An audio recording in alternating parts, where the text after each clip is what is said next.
आजको वचन आशाको सन्देश नेपालद्वारा प्रकाशित दैनिक उपासना पुस्तिकाबाट आजको सन्देश। परमेश्वरले तपाईको निम्ति अझै धेरै थोक साँचेर राखिदिनु भएको छ। जय मसीह। आज सोमबार जुन 15 तारिक असार 1 गते। आजको बाइबल खण्ड होसेको पुस्तक 6 अध्यायको 3 पदबाट रहेको छ र यहाँ यसरी लेखेको छ, आओ हामी परमप्रभुलाई मान्नका निम्ति प्रयत्न गरिरहौं। प्रभुले एफिससको मण्डलीलाई तिम्रो पहिलो प्रेम त्यागेको।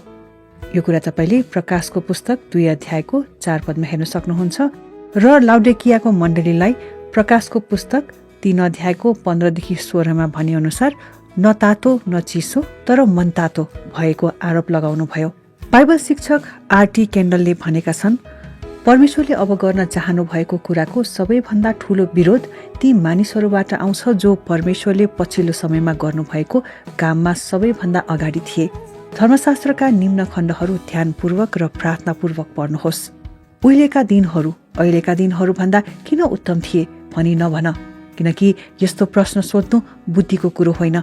यो कुरा तपाईले उपदेशकको पुस्तक 7 अध्यायको 10 पदमा हेर्न सक्नुहुन्छ।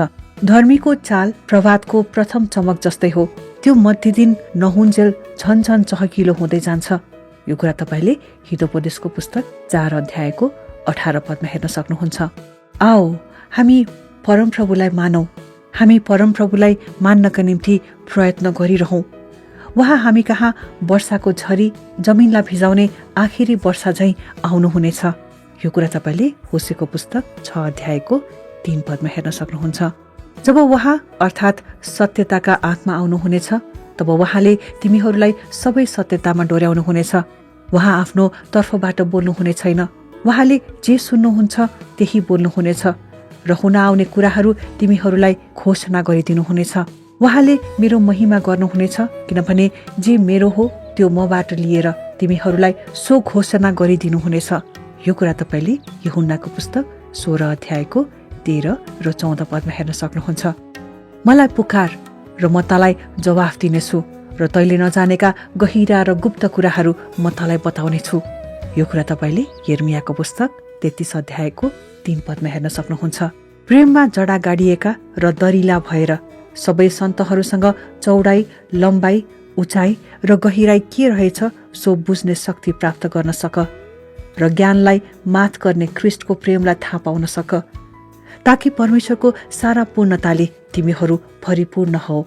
यो कुरा तपाईले एफिसीको पुस्तक 3 अध्यायको 18 र 19 पदमा हेर्न सक्नुहुन्छ। आजको वचन यो हो, परमेश्वरले तिमीहरूको लागि अझ धेरै कुराहरू राख्नु भएको छ। आमेन। परमेश्वरले यहाँहरू सबैलाई धेरै आशिष दिउन्। जय मसीह। आजको वचन नेपालमै सर्वाधिक पढिने र सुनिने दैनिक उपासना पुस्तिका। हाम्रो ठेगाना आशाको सन्देश Nepal, Nakkhu, Lalitpur. Mobile number 98082048 04870। Email ठेगाना mos.radioministry@gmail.com। आफू सुन्नुहोस् र आफ्ना मित्रहरूलाई पनि सुन्ने सल्लाह दिनुहोस्। तपाईको आजको दिन आशिषमय रहोस्। जय मसीह।